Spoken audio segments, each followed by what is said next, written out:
Hi everyone, welcome back to my next video. Well, it's the big day, a day I've been looking forward to, and I know a number of you have been looking forward to. This is the official announcements of the caravans. The caravans are about to begin. I wish I had a drum roll sound effect. Da, da, da, da, da, da, da, da. The drum rolls, the caravans are here. I have a location, I have a website I'm going to direct you to. I have plans. And I have everything in place. And this is the very first thing you have to understand about the caravans. Mistakes are going to be made. Please forgive me. This is the first time. I don't know of anyone who's done anything like this. We're doing our best to make plans and to work, but mistakes have been made and will be made. There will be problems. We'll work them out together. As the problems occur, we'll just work them out together. So don't come with high expectations. It's going to be a very loose and fluid time. But it's going to be a great time. I'm 100% anticipating complete success of the caravans. And I think it's going to be a life-changing event. So what I'm going to do now is go through it all and lay it all out for you. And so you'll understand what and where and why and how and what you bring, and I'm going to try to answer all your questions. Okay, here we go.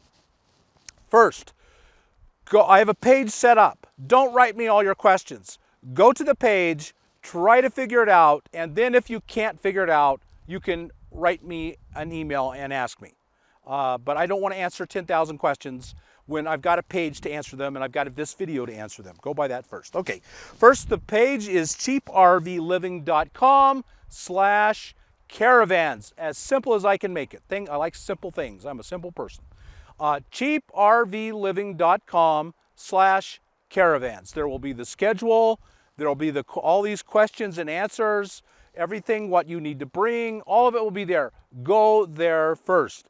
If you need to email a question about it, that's understandable too. We have a Gmail account set up just for that, and I want you to write that. The caravan leaders will answer the questions. I will answer the questions. The right person will answer the question. And the Gmail account is crvlcaravans@gmail.com. Really simple. CRVL. What in the world is CRVL? CRVL is the initials of Cheap RV Living. You'll be hearing that a lot, so get to know it. CRVL Caravans, CARAVANS @gmail.com. Okay, so that's how you can get the information you need if something's not clear here, and it may not be, I don't know. Okay, so let's just start at the beginning. What are the caravans? The caravans are a moving camp, a recreation camp. I will actually give you a schedule. Let me briefly go over the schedule. You're not going to remember it by my saying it now. We have two groups starting in two different locations. So the first group, they begin October 31st, and that group is till November 13th. You can arrive there on October 31st, and you have to leave there on November 13th. That's your 14 days. We're going to be on almost always BLM land. There's some exceptions. A couple times we won't be on BLM land, but mostly we will be. So we are always adhering to the 14-day limit. That's the BLM rule. We're following the rules. First thing, you will follow all the rules. We will leave the sites cleaner than we found them. We will always be no longer on the land than 14 days. We will not bother the other campers around us. Those are the rules. Really simple, really plain. We will get along with each other, and we'll talk more about that.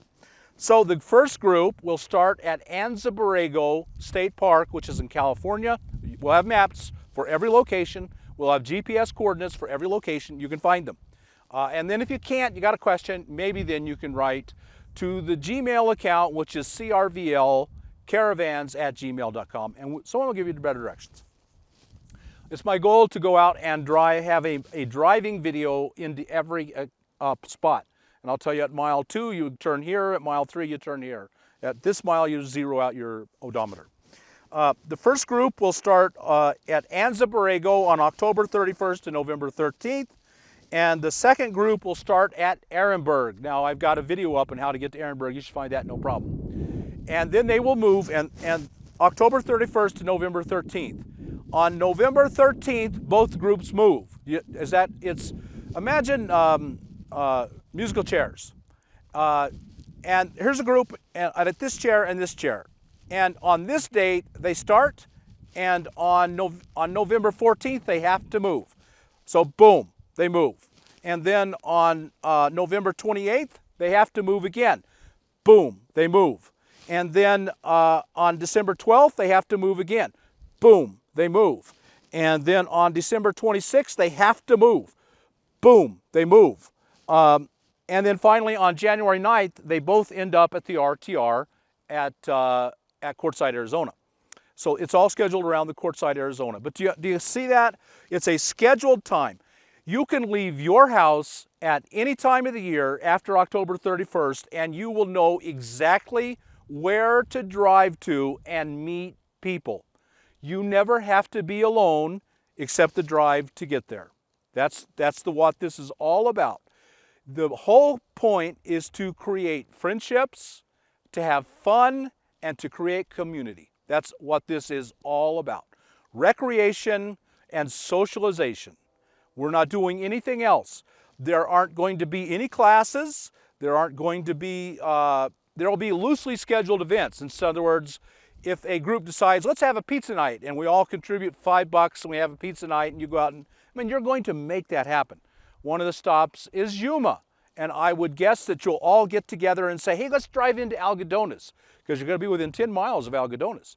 And driving into Algodones as a group is easier than one-on-one if you've never been there. So you'll all drive over to Algodones, you'll cross the border, you'll walk into Mexico, you'll shop together, and you'll come back and then drive back to the camp. So there will be a lot of activities, but you will formulate them. And so then the next question you might have is, well, I need to learn a lot. Learning will be one-on-one, informal. If the size of the groups can never be more than 75 people. And the main job of the leader is to make sure there's never more than 75 people, that we leave the site cleaner than we found it, and if there is any problems, to maybe help resolve them. That's what the leader will be doing. And he will answer questions and direct the flow of whatever needs to be done. But he will not be a teacher. Most, I think, will set up a time for coffee. And then at the coffee time, you can all ask questions. You can ask each other questions. You can ask the leader questions. You can ask each other questions. Chances are there will be some experienced people there, and you can just say, hey, I'm not clear about how to poop in the bucket. What do I do with the bag after I'm done with it? Or I just bought this new Coleman stove and I can't make it work. Can you help me with this? You'll create a community of friends that will grow and learn together. There will be no formal education. There will be no classes. My primary goal with the caravans is that you will make so many friends and become so confident in safety and your camping skills that you will make a small group of friends and leave the caravan and become independent. And when that might happen in a month, it might happen in 6 months, it might happen in a year. That's completely up to you. But the goal of the independent of the group of the caravans is your growth and independence and comfort. Okay, so what is the cost? There's absolutely no cost. How do I join? You get in your car and you show up. At this point, we are not doing any kind of reservations or telling us. It could be we have to do it in the future. We might find there are too many people and the groups are too large and we have to control it. We can never be more than 75 people. If we have more than 75 people, the BLM and the National Forests require a permit. So we can never be more than 75 people. And what I expect fully to happen is people to step up and say, we're grown too big. I will take a group and lead it, and off we'll go. And I will give them the schedule, and off they will go. And I think groups will split off. This is exactly how all tribal nomads have lived for the last 2 million years. We gathered in groups. When the groups got too big, too unsustainable, if there were conflicts in the group, you simply took a group and you left and you started a new group. And then you became connected, but in separate places. If you choose, you could be a part of our organized system, or you could be not a part of the organized system. If you're a part of the organized system, you have to tell me where you will be, when you will be, and then you have to be there. I am making you a promise that on December 12th, there will be a group in Baus, and I'm giving you a map to go to Baus, and I'm promising you that there will be a group at Anza Borrego. And if I'm going to make that promise, I have to make sure I keep that promise. And if you want to be part of the organized group, then you have to keep that promise too. And so that's how we'll grow and split off. When can I come? At any time. When can I leave? At any time. What if I don't like it? You just leave. There are no controls on you whatsoever, other than while we're there. You have to leave the place clean. You have to cooperate and get along with people. You can't bother people in other camps. And never, the groups can never be more than 75 people. What do I need to bring? You need to bring everything. We're not becoming your parents. We are not going to be miracle workers. If your life is a mess now, you can't come to us and think we're going to fix your life. You need to come with everything you need. So you need a reliable vehicle. Now the good thing about being in a group is chances are there will be a mechanic there. We're not promising you that. If there's a mechanic there and you have a breakdown, we're going to do everything we can to help you and get you going. But we're not buying you new cars, we're not putting in new engines, we're not performing any miracles. You are self-sustaining in every way. Come with a reliable vehicle. Come with an emergency fund. If you leave to go live as a nomad and you don't have an emergency fund, you are taking a huge chance. I'm just telling you that. You're taking a huge chance to crash and burn. And again, we are not going to perform a miracle for you and raise $2,000 for a new engine. You can't expect that. Don't come hoping for that. No miracles are going to occur here except internal miracles. I believe there will be a lot of internal miracles. A lot of lives will be changed. A lot of attitudes and problems will be solved internally. Don't come looking for us to fix your outside problems. We're not. Bring all the food and cooking gear you need to cook. Be able to stay completely independent for 4 days at a minimum. So a couple of places won't be too near a town. Most will. I'm choosing places because they're near to shopping. They will all have internet. They will all have internet and shopping. We will not provide toilets of any kind or waste disposal of any kind. That's totally on you. Come prepared to sleep in your vehicle or in a tent. Don't think someone's going to take you into theirs. That's not going to happen. Come prepared to cook, come prepared with food, come prepared to clean up, come prepared with if you want a refrigeration, bring ice. You come completely prepared. We're not giving you anything at all. All your camping gear, come prepared for any kind of weather. Rarely does it snow, but I have seen it in the teens in the desert. The desert in the winter can be very cold, and it can be from 80 to 90 degrees and hot, and you'll get a burn, and it can be 17 degrees, and you may have to have a heater. Don't come thinking someone's going to give you a heater. We're not. Come prepared for any kind of weather, from cold to rain to blazing hot. It can all happen, and you need to be ready for it. You have to come prepared to keep yourself clean and dispose of all your own waste. If you bring a dog, you've got to be able to dispose of your dog's waste. That all falls on you. There won't be, we're not giving you anything at all. I hope I've communicated that. I'm really trying. Don't come expecting us to take care of you. We're not going to. We're going to care about you and do everything we can, but none of us can take care of you. You're going to have to do that. What if I have a problem with a person? And that's almost inevitable, a big group. We hope to keep the groups down to 25 or less by growing, adding more groups, more caravans, and then splitting off. But say it grows up to as large as 75, it can never be more than 75 people. And you have a problem person. Here's how you handle this problem person. No one's going to take care of you or them. Don't come expecting that. Well, I'll go tell him and he'll fix you. That's not going to happen. No one's going to fix them. You're going to fix yourself. Here's how you're going to fix yourself. One, you're going to ask yourself, am I the problem?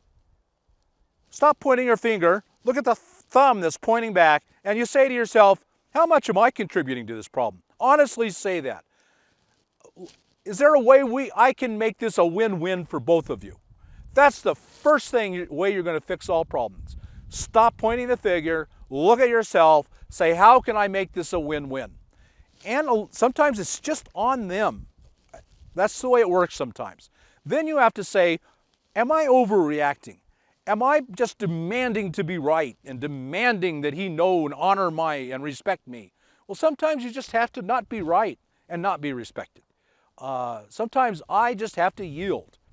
And ultimately, the solution is, you know what we do? We live on wheels. And you know what the solution is? I have magic. I have a magic solution for you. It's called a key. This is the magic solution to all conflicts. And you know what you do with this? You put this ignition in your ignition, and you turn it and you drive away. If he's camped here, you camp there and you just stay away from him. If that won't do it, drive to the next group. This is the magic solution to a nomad's problems with conflicts with others. One of the BLM rules is that dogs need to be on a leash. Let's talk about your dog, my dog. I hate my dog being on a leash just like you do. But there are BLM rules that say you have to, and National Forest rules say your dogs have to be on a leash. There will be all kinds of people there. There will be people there with cats. What's going to happen if we all let our dogs run wild and we kill someone's cats? They kill someone's cat. Think about how horrible you're going to feel. Think about how horrible and angry they're going to feel. Your dog destroys people's stuff, steals people's stuff, poops all over and they're walking in it. We can't have that. You have to solve that. And the whole key here is that we all behave like kind, compassionate, considerate people and solve that problem before it becomes a problem. Whatever it takes to control your dog, if you can voice control him and keep him right near camp and from going off and doing those things, fine. If not, he's going to have to be on a leash. Okay, and finally, let me just wrap it all up and say we have a schedule. We have a maps and locations. Go to cheaprvliving.com/caravans. You'll find all this information there. Okay, thanks so much. I hope to see you out there. I hope to see you at the RTR. I have a video on the RTR coming up real soon. And until then, like us on YouTube, subscribe to the channel, and we'll talk to you later.